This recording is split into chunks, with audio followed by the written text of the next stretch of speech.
So we're looking at the work of Picasso, and we're about to start also looking at the work of Braque, who is a co-creator of the basic language of Cubism with Picasso.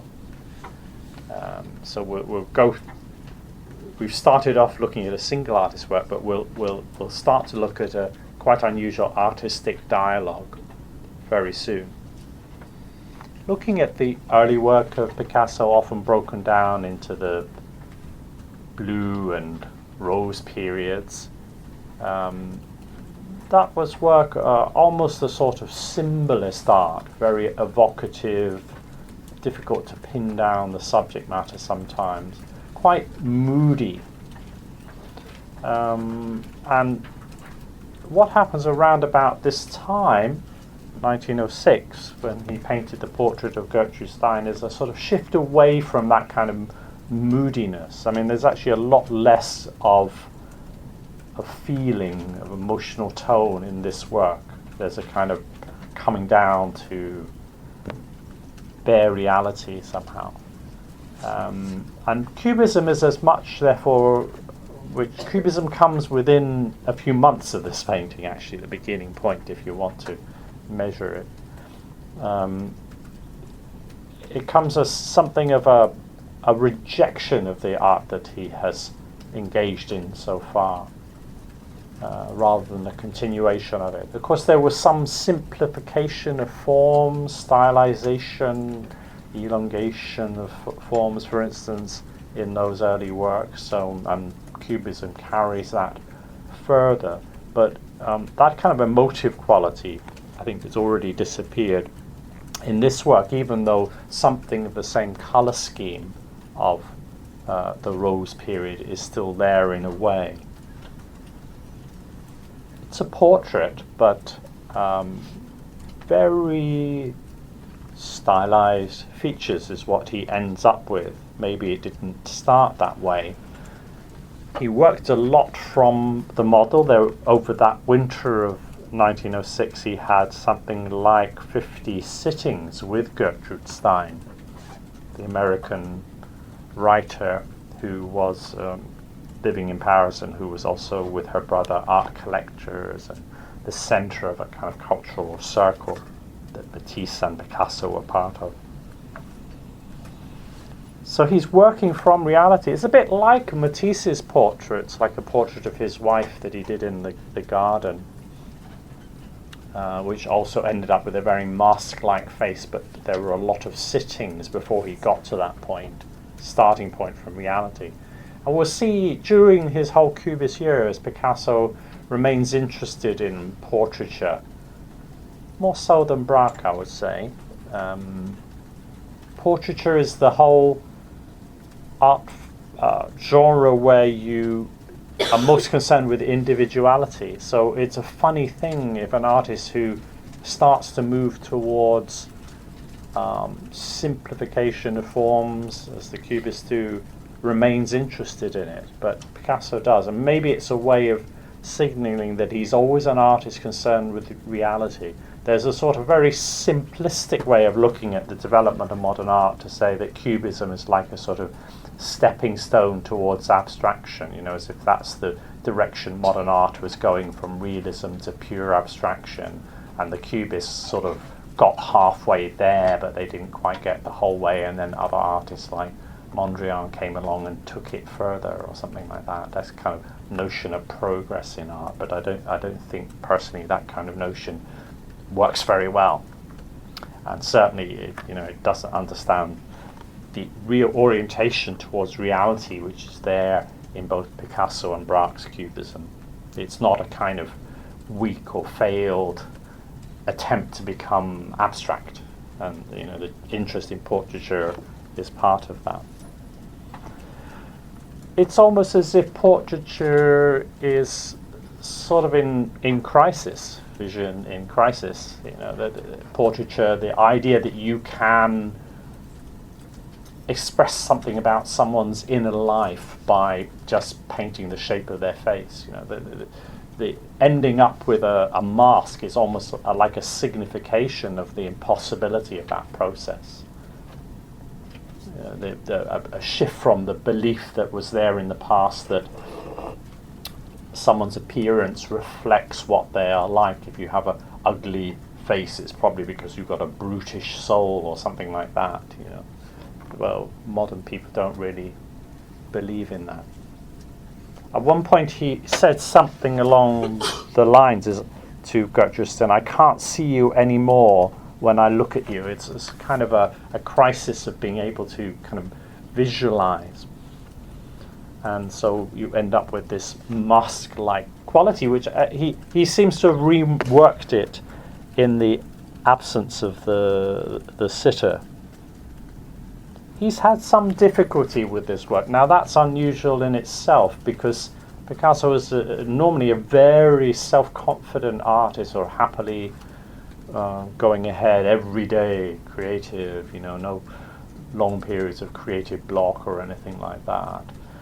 So the fact that he's finding it a difficulty probably indicates something is going on. I mean, actually, you might notice this in your own work, that when something is getting hard, that actually could be the sign that you're going to have a breakthrough, that you're starting to think more deeply about something, that you've got rid of your simplistic categories of analyzing a topic.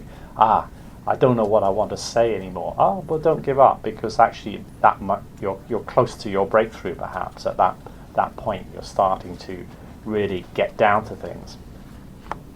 The more you get involved with creative work, the more you kind of recognize that. The ability to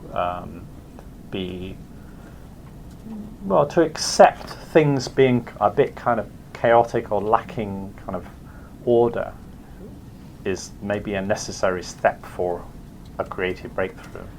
People who want things to be always well ordered and understood, maybe they'll never sail out of sight of the shore, and therefore never have some ideas of their own. I think it's really an important sort of insight during the working process, no matter what kind of creative activity or work that you're involved in.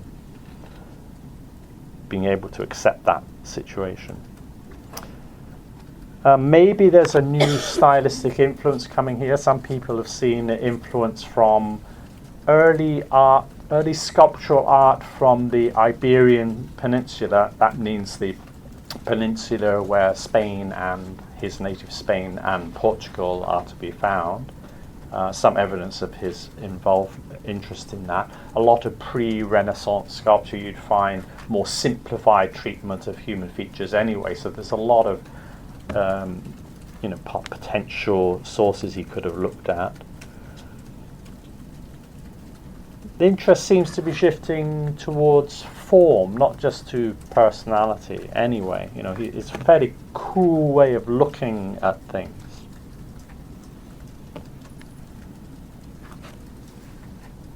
But I think he is also interested in personality. There's some comment about, it doesn't look like her that someone made, and his response was along the lines of, well, she will come to look like this.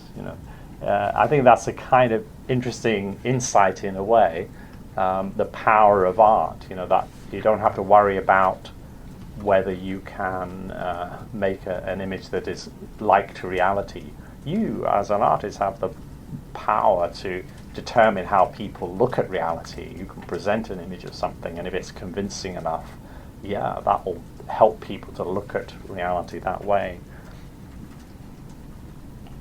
There's something of already here of what we'll see in Cubism.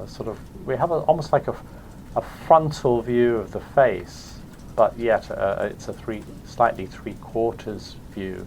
The eyes seem slightly different in their viewpoints. A little bit of fragmentation of viewpoints visible here.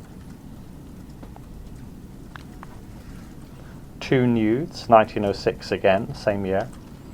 Further simplification, again, now we're really thinking more in terms of form, greater sense of solidity, of mass than in the early works we saw.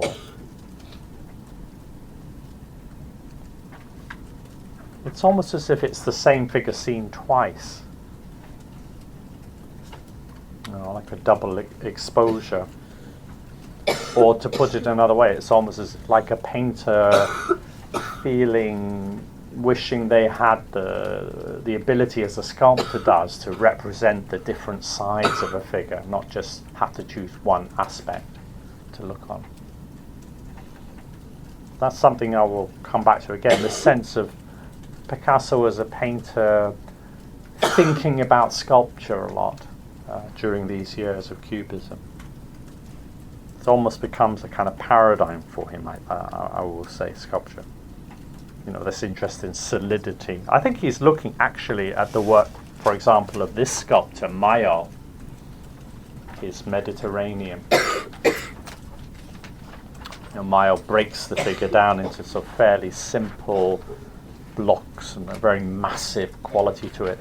At first hand, Mayo's work can sometimes seem a little bit traditional. He's got sort of classical feel about it. It's an allegorical sculpture, a female figure representing the Mediterranean, the sea.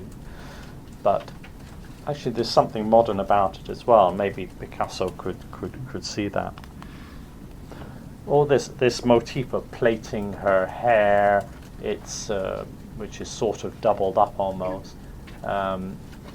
It relates to the theme of some works he'd done in an earlier phase of women in harem, or women at her toilet doing her morning wash and makeup, which relates back to Degas' subject matter in his early work.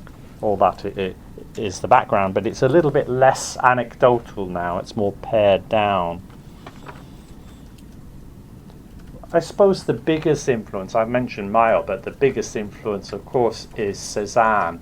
Cézanne and the concern with three-dimensional form, but in a very simplified way. A planar or angular quality about the figure. And 1906, the year this was painted, was the year of Cézanne's death, and as I mentioned before, the year of a major retrospective exhibition about Cézanne's work, so bringing his work to the notice of a lot of younger artists. Matisse already was deeply engaged with Cézanne's work, we saw that, but Picasso, who's going to become the artist who probably makes the most of Cézanne's influence, is only really discovering it in a real way now, at that moment, 1906. So it's one of the first works where he's engaging with Matisse, perhaps as a result of seeing his work in the Autumn Salon of 1906, where that retrospective was held.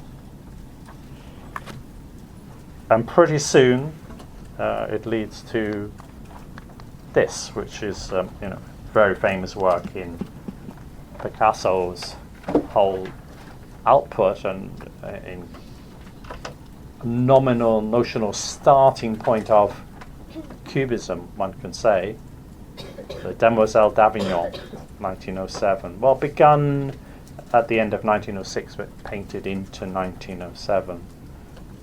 So often thought of as one of the key works of 20th century European modernism. So worked on over quite a long period of time. I have this feeling almost not quite knowing where he's going to go with it. It seems to start off a little bit more conventional as a sort of allegory painting, a little bit like some of the allegorical paintings with nudes that Cézanne had painted, like he painted subjects like the Temptation of St. Anthony.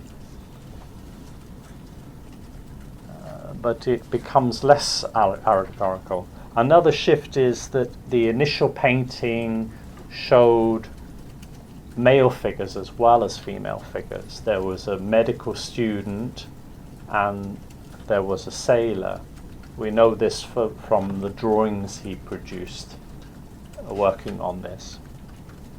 Actually, in the period prior to working on Demoiselle d'Avignon, it seems like Picasso is mostly focusing on drawing. It's mostly drawing he's doing, and then it comes out with this one painting. Well, here's one of those drawings, and you see a male figure here.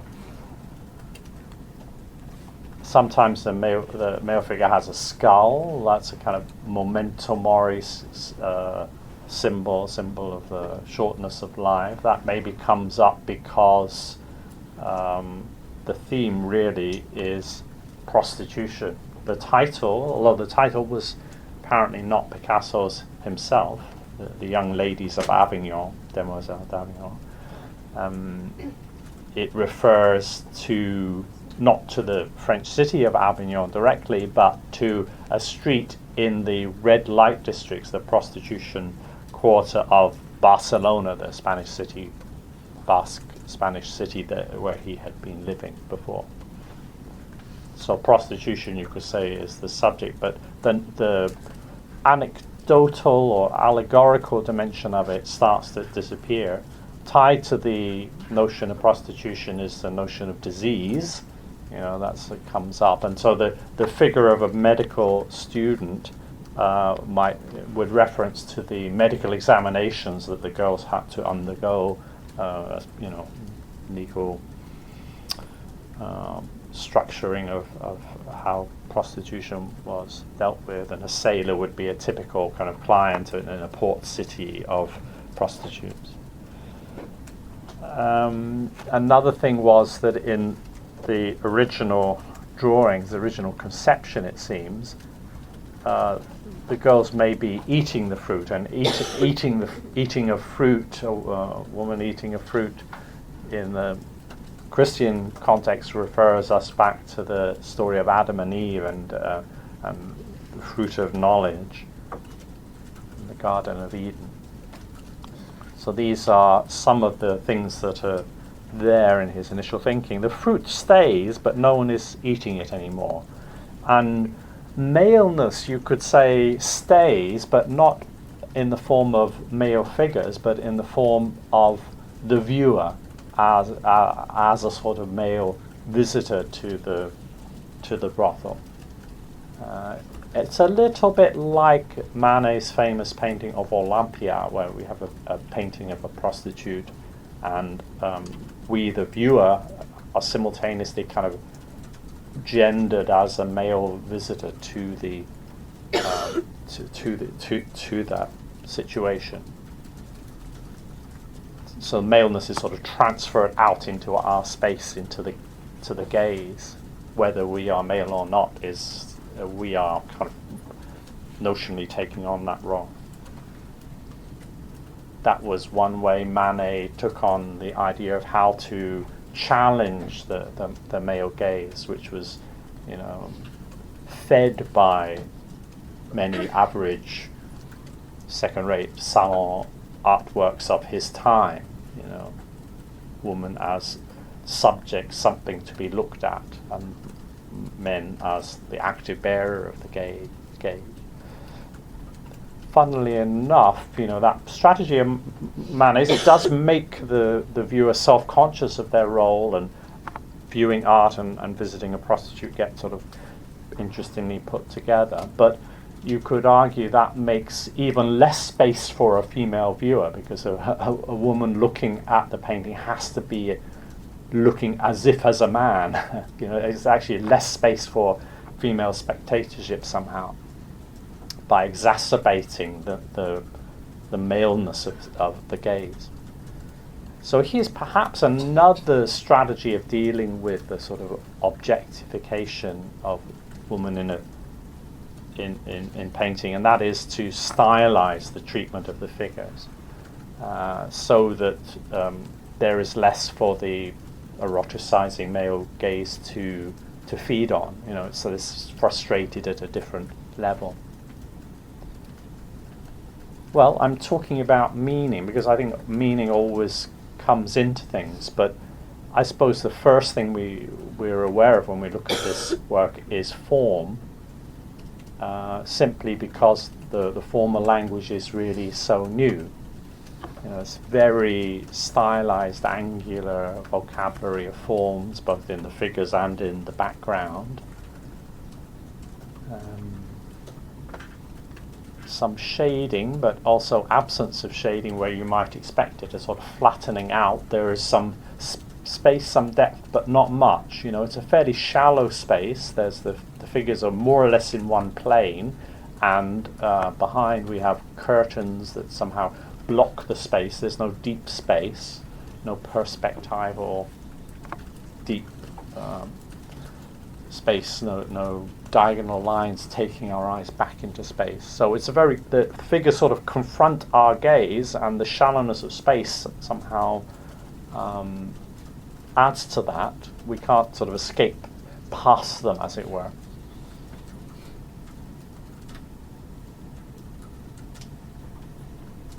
Linking the forms of the figures with the forms of the background. The empty spaces are not so empty. They're very, perhaps because they've got bits of drapery in them or something. It's very sort of filled up. The empty space feels quite sort of solid.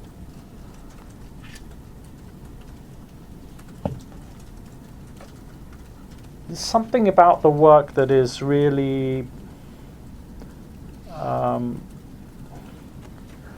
sort of internally incoherent. I think what has happened is that he's sort of completed a work, and then he's got it to a certain stage of completeness, and then he's reworked it.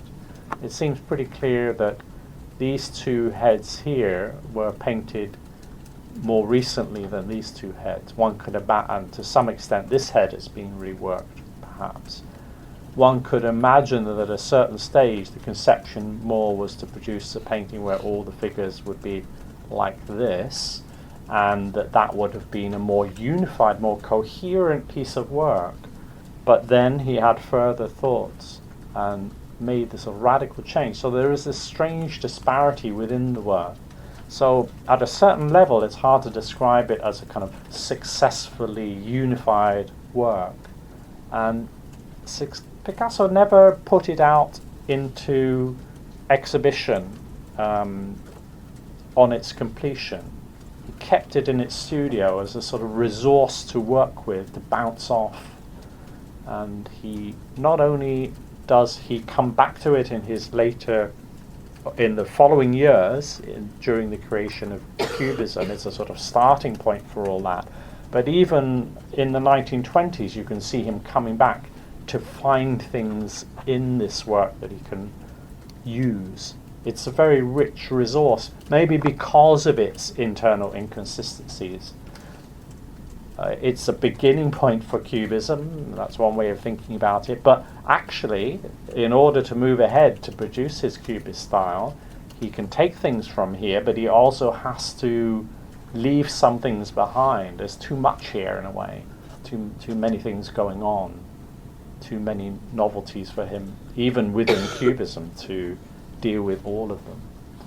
I mean, one thing, for instance, is a sort of kind of violence of tone. The emotional tone is kind of quite raw, almost primitive feel. And Cubism, for the most part, has no emotional tonality. It's very playful and ironic and distant, cool. So all that disappears, but maybe then in the 1920s he comes back after the arrival of Surrealism on the scene, and he maybe wants to respond a bit to that, play a little bit more with the unconscious. Then he comes back and explores that dimension that's already here in this one work. So it sits in his studio. Many of his artist friends get to see it. He wants them to see it and respond to it. He's anxious for some kind of response from them, perhaps because he doesn't quite understand the implications of what he's done. That's in creative work, it's like that. You don't know what you're going to do and plan it out and then do it. You do it and then you find out what you've done and you try to understand what you've done.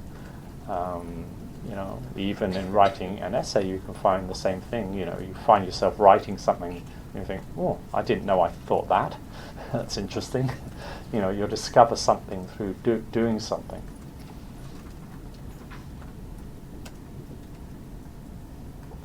We're seeing...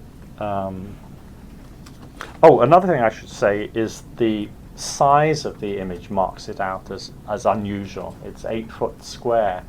that's interesting because that's not a standard canvas size. There were various sort of standard canvas sizes available to artists at that time, and they would have numbers. So you could go to an artist material supply shop and you'd say, give me 3 number whatever's canvases, you know, and they would be already sort of made up for you. But there was no ready-made 8x8 canvas. So he had actually sort of stretched a canvas of an unusual dimension, atypical dimension.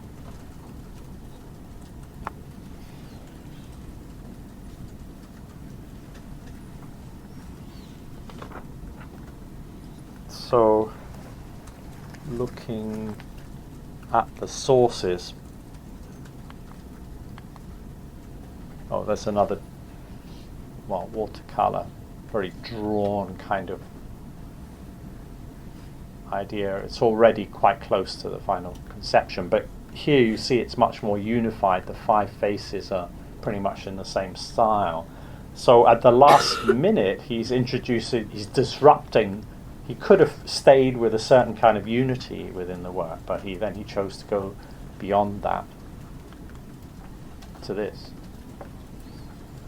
So let's look, I suppose, more at this side of things to look at the source for that. But first, let's look back to the 19th century, to Ingres, his Turkish bath. I showed you this before in relation to Matisse, but I think Picasso also could have been thinking of a work like this, and whether groups of female, a group of female figures, and all female were, even the pose of some of the figures are a little bit similar. But whereas a work like this is completely open to a kind of voyeuristic male controlling gaze, you know, it's a private female space, but we, the spectator, can view it. We're allowed to enter this and visually master such a space, eroticized gaze. Picasso's work confronts such a gaze or prevents it in a way. And as I said, here's the Manet Olympia, which is a paradigmatic example of confronting the gaze with the figure with that of the figure within the painting, and it being a picture of a prostitute. Another visual source could be El Greco. I mentioned him last week as an artist that Picasso was interested in, a fellow Spanish artist, so he's aware of him. This work,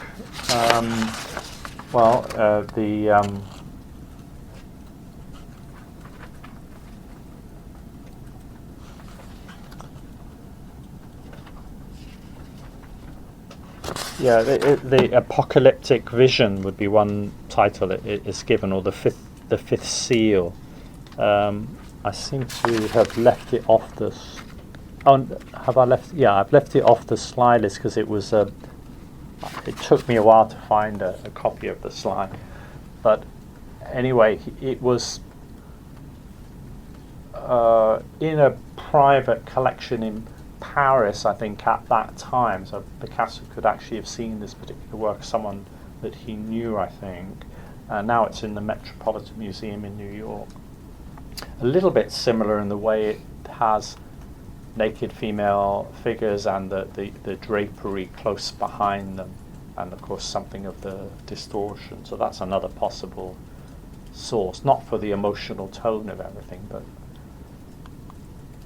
the most important source for those two faces that were reworked is, I think, African art, African masks in particular.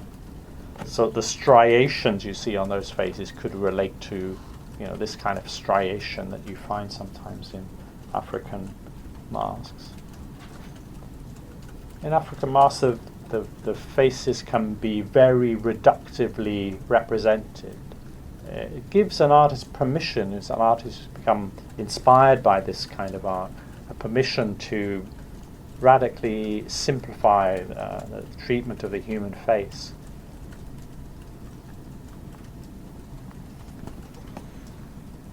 So, of course, Picasso's interest in this sort of thing is part of a general trend. He's not alone, and he's not the first to discover African art. We heard one story that Matisse gave of how he introduced Picasso to African art. Another story is that Derain, the folk painter, introduced Picasso, took him to the Museum of Mankind, the Trocadero Museum, later called the Museum of Mankind, and now that collection is in Paris, the part of the museum, the Musée Quai Branly, a new building with a non-Western and tribal, mostly tribal art.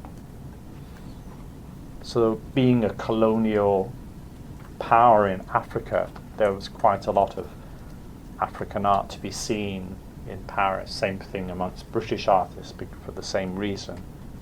You know, it's the artists from those countries that had colonies in Africa in the age of imperialism that are the ones most likely to be inspired by that art, because they're most exposed towards it.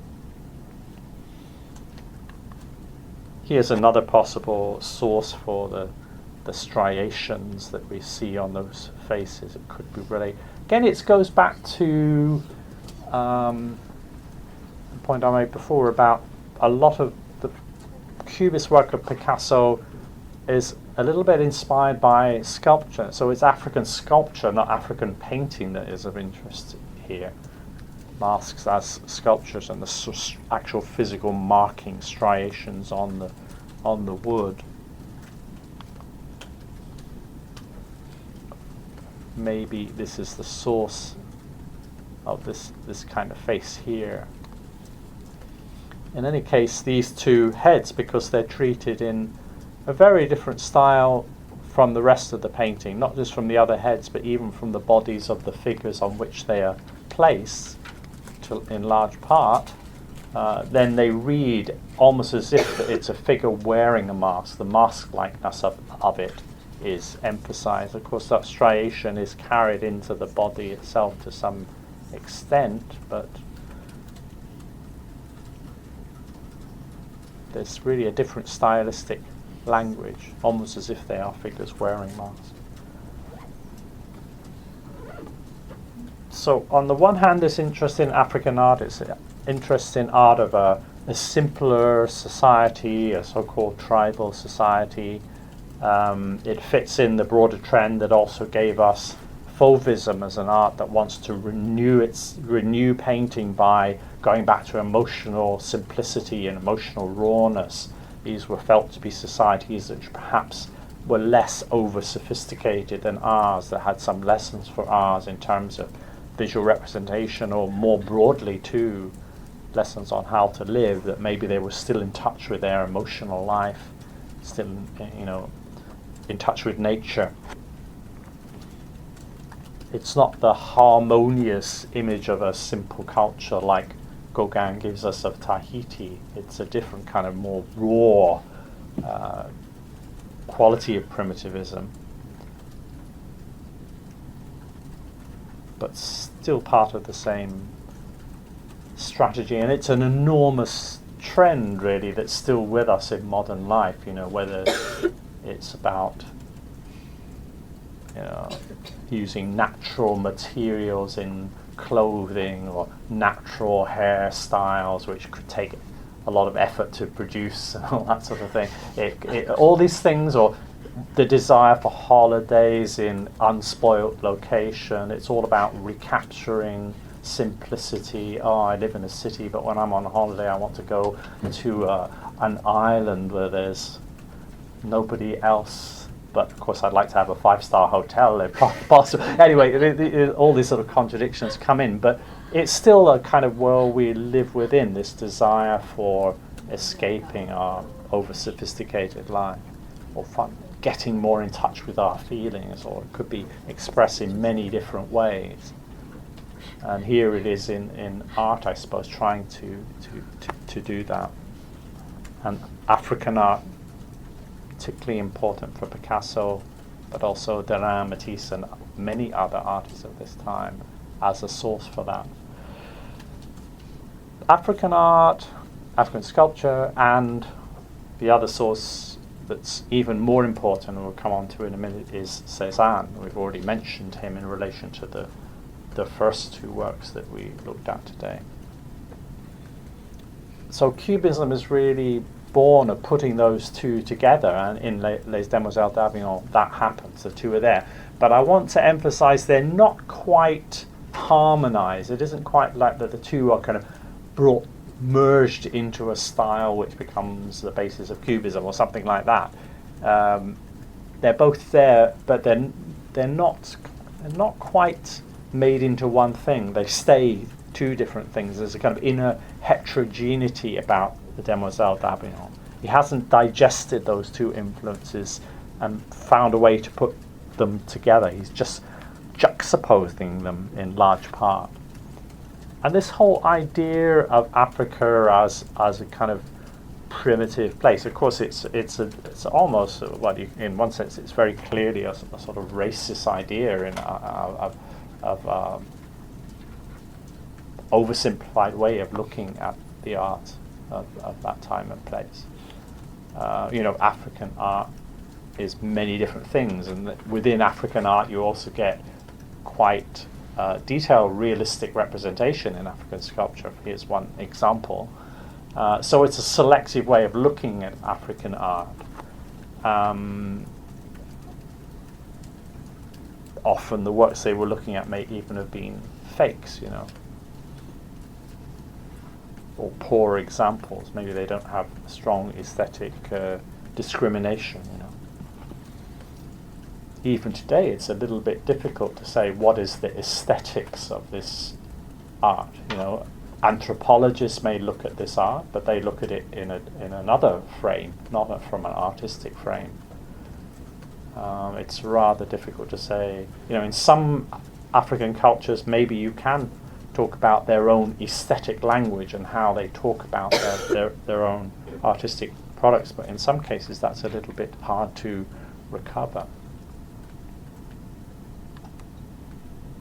Certainly these objects have been totally divorced from the ritual or social context in which they work. This pose here, sometimes it's the mask, sometimes we see Picasso responding to whole figure sculptures, like this pose here of the sort of bent leg pose, but very frontal pose. May lie behind this kind of pose here in this work. Again, the face is very mask-like. The simplification of forms is something that this kind of African art is giving a permission for Picasso to have. I'm just showing you a work that shows him following through the African art influence a little bit. This is the Dryad. This is, I think, 1908. So I'm just showing work from just after this period. He even tries to respond to this African art by making sculptures himself. So this is a sculpture, the figure, 1907. Very, very raw and unfinished quality to it, very block-like. You're very much aware of the woodiness of the wood, and the carving marks made into it, the process, not just the figure. It's hard to imagine something like this without African art.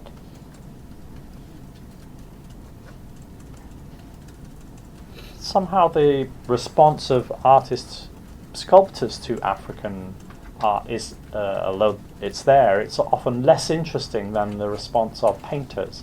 And maybe that is because if you're going to respond to sculpture in painting, you've got to make a kind of translation from one medium to another, and that will force you to be more creative about it. Whereas if you are trying to respond to sculpture in sculpture, the danger is it's the same medium, you may just end up sort of mimicking stylistic properties of your source. This is another work from this period, just after the Demoiselles d'Avignon, where we see some kind of attempt to carry forward this African side of the influence on the demoiselle. See how the striations that were in the faces, the mask-like faces, or the top right-hand side mask face, here it provides the vocabulary for the whole image. It's sort of kind of, that's one solution he's trying out, but it turns out to be a dead end. It's not something he can really take any further. And that kind of raw emotional feel that's there in the demoiselle is here as well. But it's not where he ended up wanting to go. So I'm jumping a little bit ahead of myself because I haven't finished talking about the Demoiselle d'Avignon yet, but I'm already trying to make a point that the step to take from it, it's itself a very internally diverse work. It doesn't tell you how you should use its influence. It brings different new influences into play, but it doesn't unify them. It doesn't solve all the problems. So Picasso, I think, is finding it a little bit difficult to know where to go after that work. He doesn't quite know what the next step is. And the story will be, as we'll see, that he needs Braque, I think, to come and tell him where to go next. It's the dialogue with Braque is quite important to say, well, okay, I've done this big thing, and I don't quite know what the heck it is that I've done, and I need other people to sort of tell me first whether I'm crazy, but also secondly, where next. So this is him trying on his own where to go next, but it turns out to be a kind of dead end. So just going back to Les Demoiselles d'Avignon a bit longer to talk about the other side of the influence on it, which is Cézanne, ultimately the most important influence on it and the most important influence on Cubism. Picasso talks about Cézanne as his only master, the only kind of artist he thinks of in that way.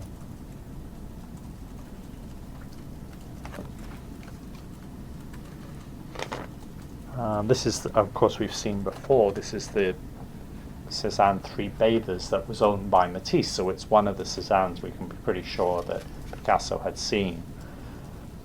The Cézanne's bathers, including the late bathers, would have been one of the influences, I think, on the Demoiselles d'Avignon, obviously a group of female nudes treated in this very stylized way. This figure here, with its back to us, in particular perhaps, I'm so sorry, recalls this figure here.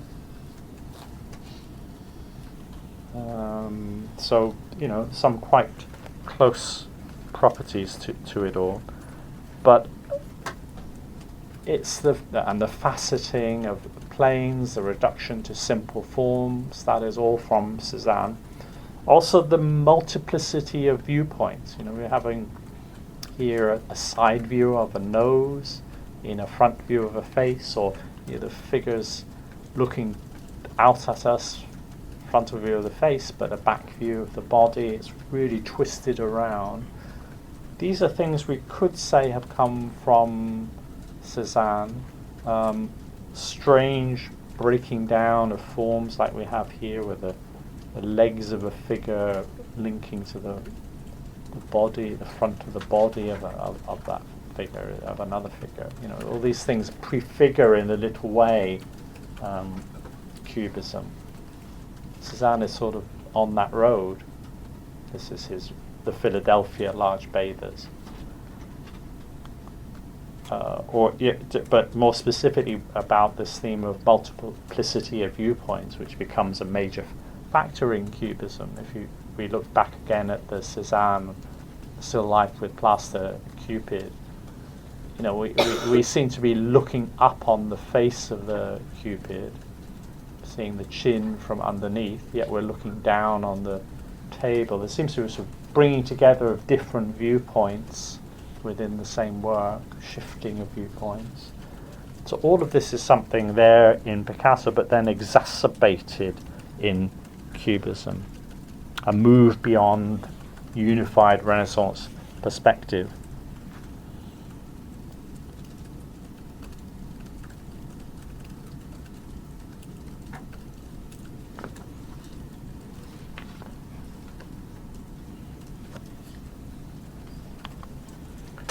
And just to remind you, Matisse had been making sort of a major picture of the female nude only a couple of years earlier. It's important to retain that sense of artists being in dialogue with other artists. So, in a sense, maybe Demoiselle d'Avignon is Picasso trying to answer a major work that Matisse had produced. Matisse's vocabulary is very linear and sinuous.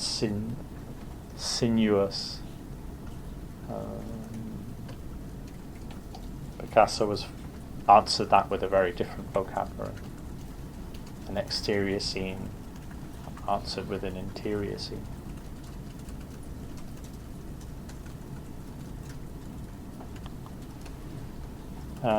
Just to show you a work by Derain, I haven't really shown you his fauve works. I showed you one portrait of Matisse, for instance, but that's all. But he, like Picasso, is moving beyond fauvism under the influence of Cézanne around the same time. And actually, you could say Derain makes this move a little bit before Picasso, because what we have here is really sort of in advance, I think, of Picasso in bringing together in his Bathers painting the influence of Cézanne, but also maybe of African carving, which he was more inspired by a little bit earlier than Picasso. So just a little hint here of someone trying to put the same pair of influences together, even before Picasso. And then after Les Demoiselles d'Avignon, then you see Derain responding to that.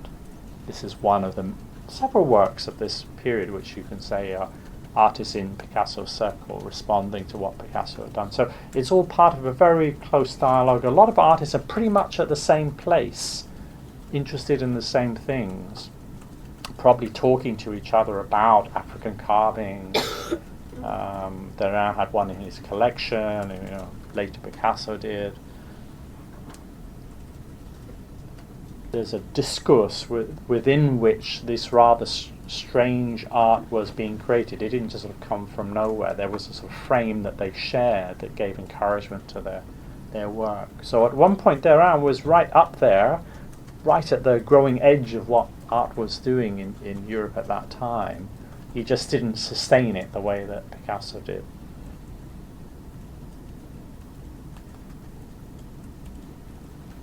And this is Braque's response to Les Demoiselles d'Avignon, again a female nude, and this is his large nude. So this is him looking at what Picasso has done. This is 1907 to 1908.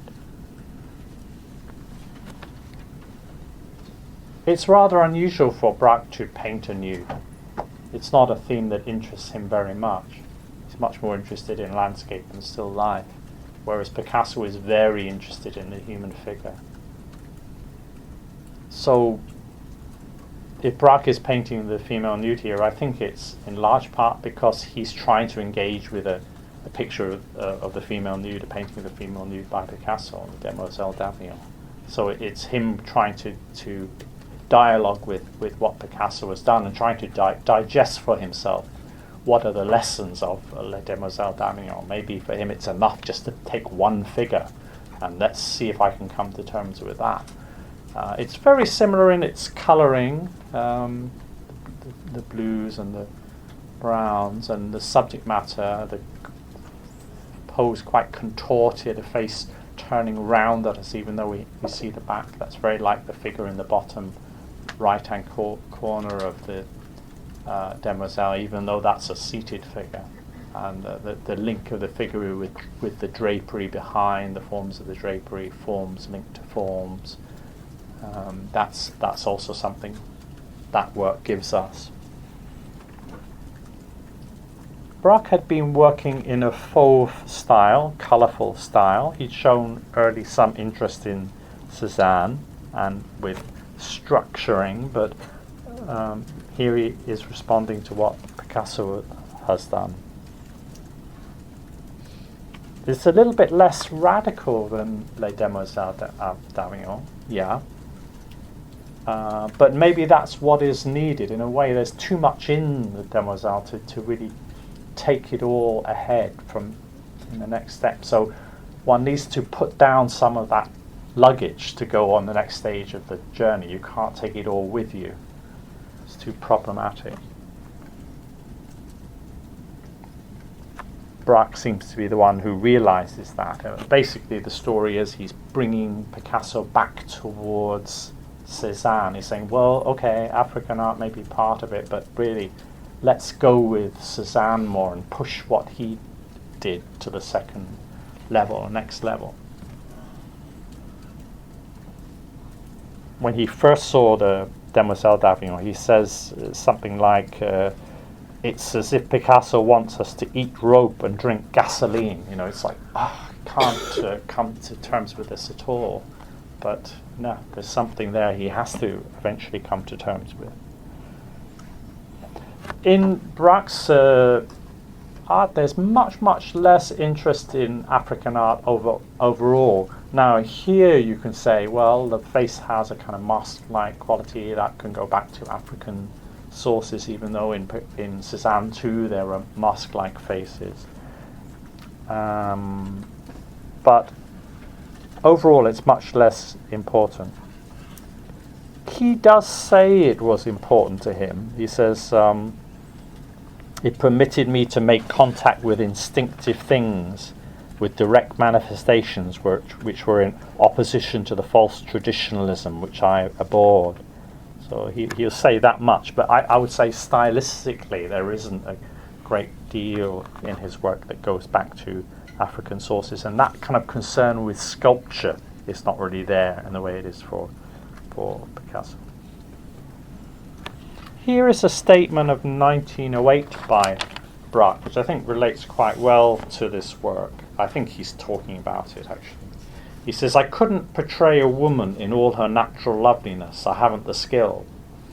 No one has.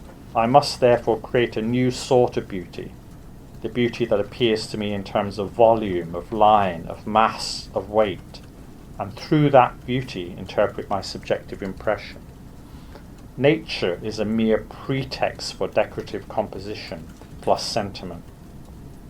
It suggests emotion, and I translate that emotion into art. I want to express the absolute, not merely the individual woman. So I suppose what he's saying is vision in crisis. I and no other artist can capture reality. That reality in all its richness can't be put on the flat world of a painting surface. So if representation is can never grasp its subject, what is its purpose? Well, maybe we think more about the painting as a world in its own right, and instead of trying to give you all the beauty of a woman, we must try to make beautiful forms, try to make the painting have a beauty that is appropriate to painting, not to real life women or something like that. So to move more towards form. The painting as artwork as a thing in its own right. Let's take our break here. I think that's a good point to stop and see where the two artists go from that point in their dialogue.